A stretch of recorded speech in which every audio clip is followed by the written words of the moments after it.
Hey guys. I went to church today and we had a guest speaker talk instead of our regular pastor. And the lesson that he gave in the sermon today was a really good one, and I just wanted to kind of share with you.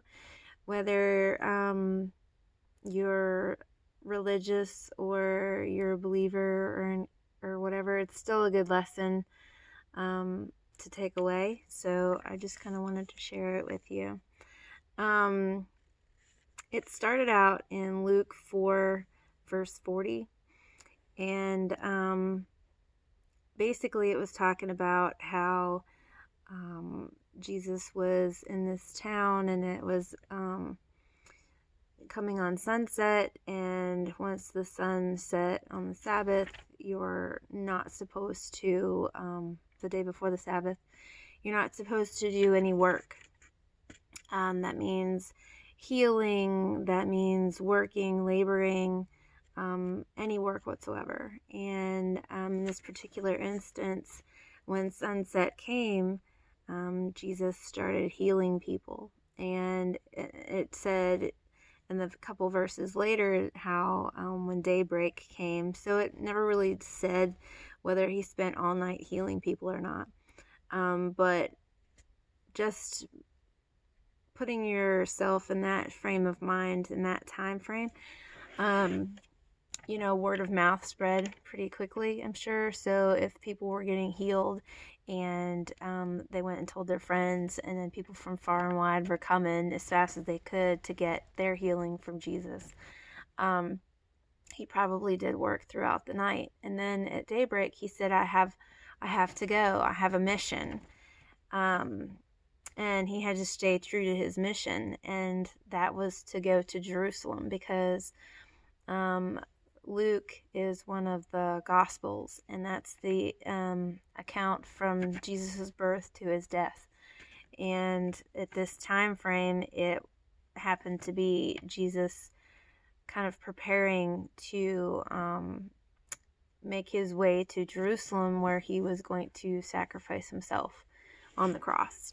And so his mindset, his sights were set on Jerusalem, and how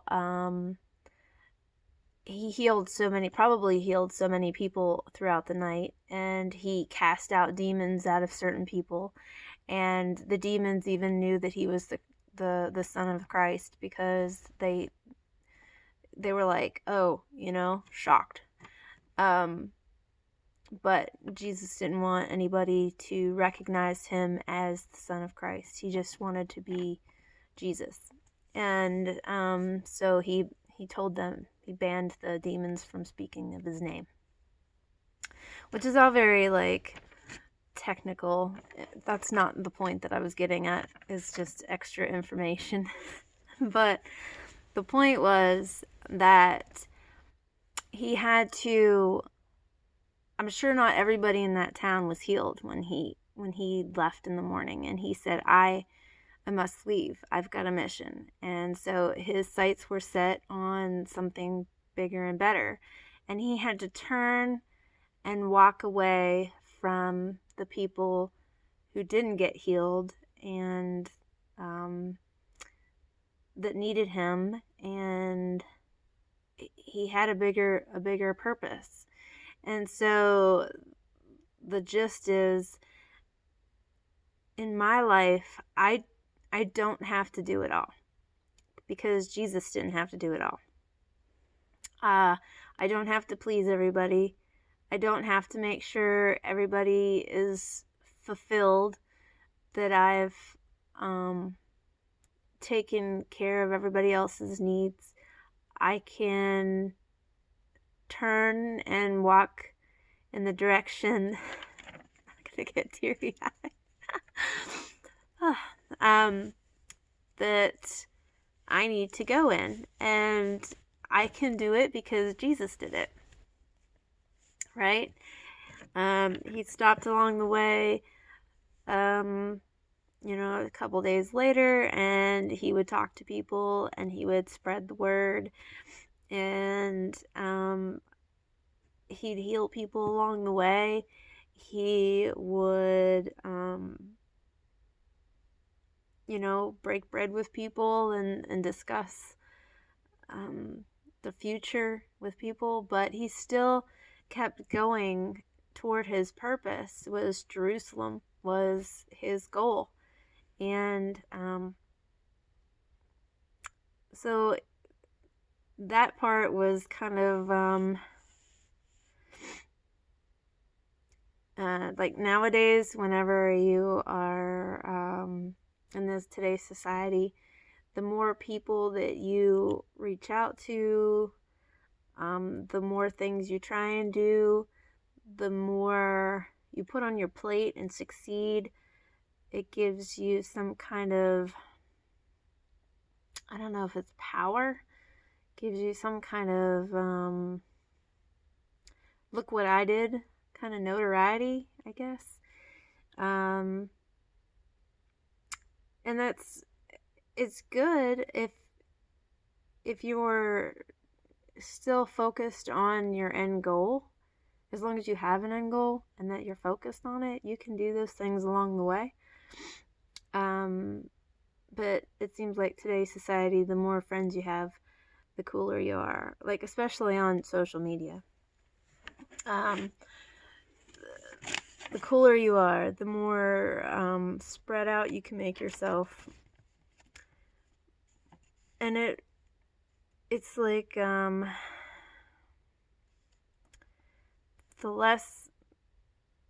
more you give to so many people, the less of you can give to the few people who deserve it, kind of thing.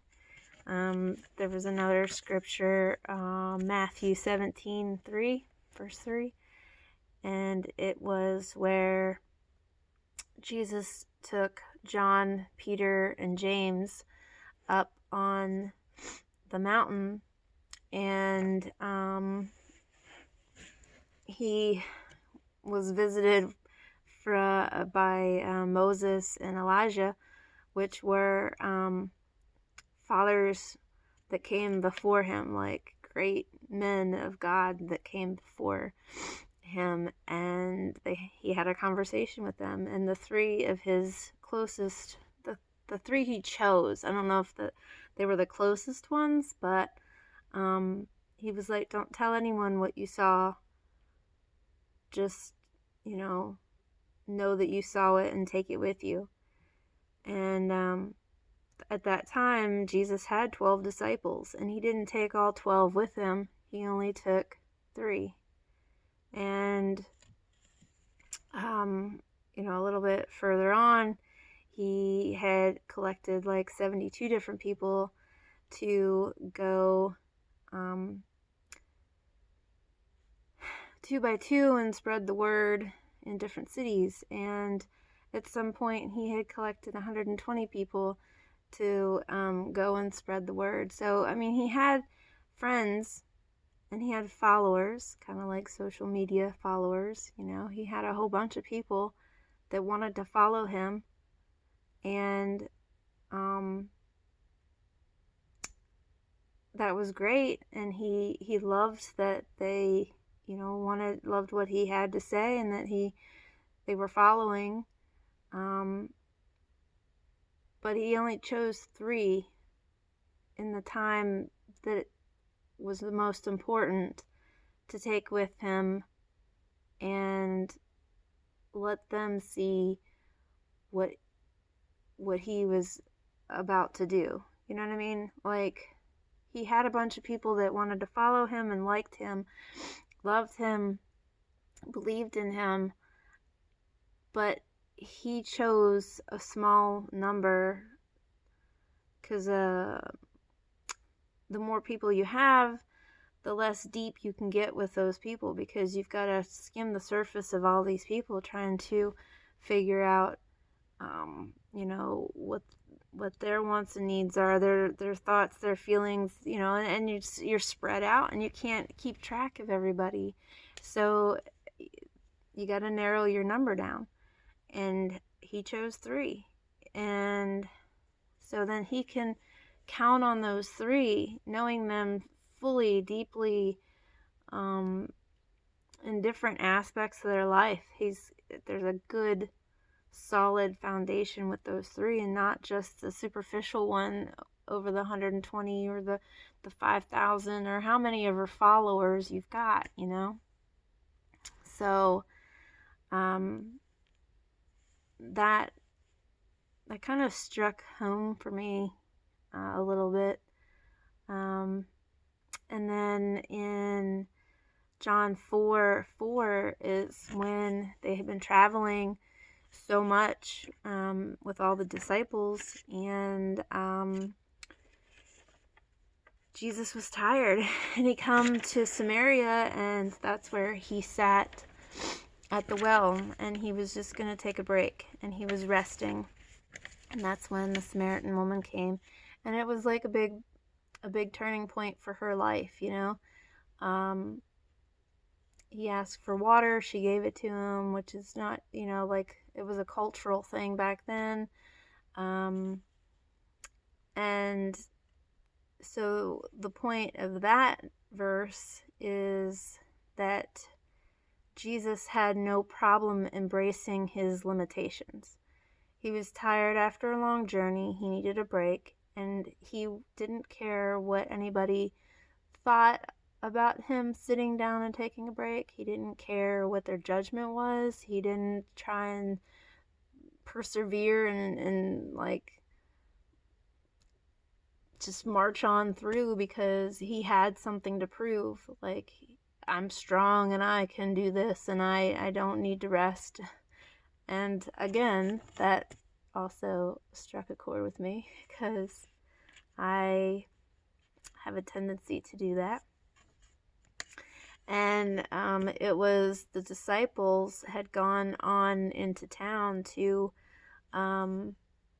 get food and stuff, and it was there was no judgment, well, that we know of. The disciples, whether they were ranting and raving along their way. They never really said anything more in detail about it, like, oh, Jesus, brought us out here and, he's sitting around not doing anything, not pulling his own weight, and, we're going to go get food. Or did they just do it willingly, voluntarily, because they loved him and they wanted to get him food? It's very vague, and there's no more detail than that. But the point was that Jesus knew his limitations, and he didn't need to just go on and kill himself trying to figure out how he was going to go on into town and get some food. And there was no judgment. There was no oh, look at him do this and look at him be lazy and he said this and he said that. So he knew his limitations, and he set them for himself. Like, I'm going to sit here and take a break. And then the little lesson behind that also is that sometimes when you sit and rest, that's when God does his best work, is when you step back and just say, I can't, and he will step in and do it for you and take over and show you what you need to be shown. And so those were a few things that I picked up today from the church service, and it was a really good one. I'm glad that the guest speaker, it was a different speaker that was scheduled. He got sick and he wasn't able to do it, so it's actually his son stepped in to do the sermon today, and it was like a good time and place. I almost didn't go because I'm like, we don't have hope group today. I don't have to teach the kids. We don't have to go to the farmer's market. I don't have anything to do, but I chose to go to church anyway because I needed to. And so basically the whole gist of that is that People make a whole bunch of resolutions in the new year. You know, the new year's coming. It's going to be a big one. It's 2020. People make a lot of big resolutions, and sometimes, most of the time, it falls through because they're too big, they're too many, they're too hard, you know, you fill in the blank. But when they do make resolutions, it's kind of like, I gotta do bigger, I gotta do better, I gotta strive harder, I gotta, like, force march through life, through this next year, because it's gonna be the best year ever. And in reality, what you probably should do is cut back on everything that takes away your focus. You need to have one major focus in life, total, not just 1 year, in life, and stay true to that focus. And the more things you add to it, the less you're going to be able to achieve what you're trying to achieve. And so my resolution is going to be to try and say no to all the little things and say yes to a few really important things. And because those are really important, especially like this time of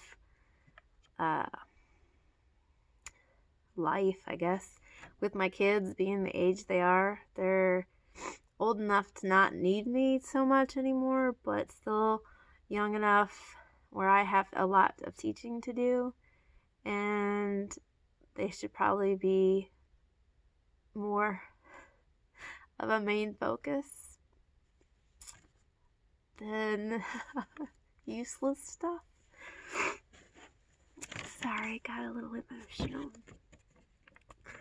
So there's 3 things that you should go into the new year when you're doing your your resolutions. You need to ask who or what is your Jerusalem? What's important to you? What is your focus? And I'm sorry. Woo, overboard. Who are the 3 that you're going to take with you? Who are your top 3? And how will you embrace your limitations? Will you power through when you can't do it anymore?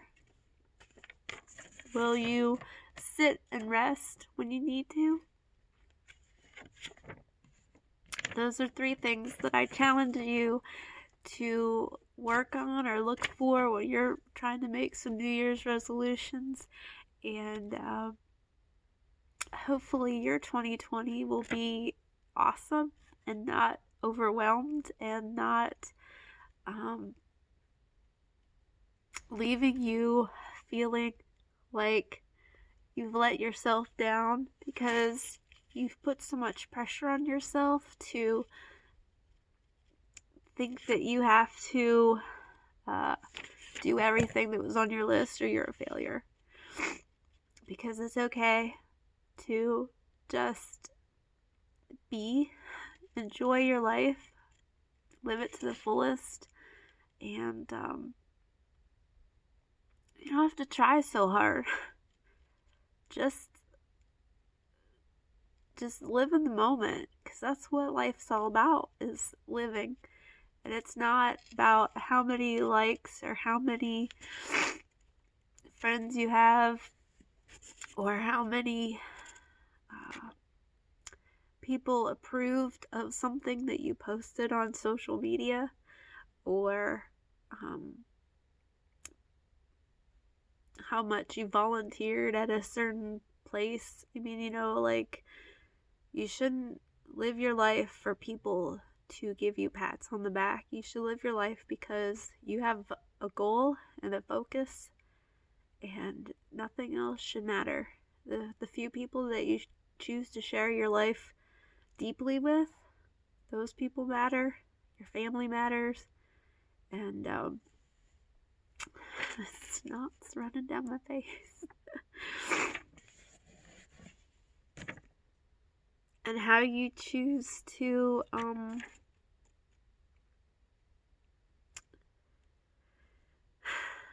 reach your goals, I guess. You know, it's okay to not do it all. It's okay to not help everyone. It's okay to sit and take a break. And it's okay to not have so many friends and so many people that you're spread so thin that you can't focus on the important things. So I hope I know it's just the short version of what I learned today, but hopefully it gives you something to think about, and it helps you put your goals out into the universe of 2020. It's going to be a magical year. It's going to be an important year. It's the turn of a decade. So reach out there and achieve your goals.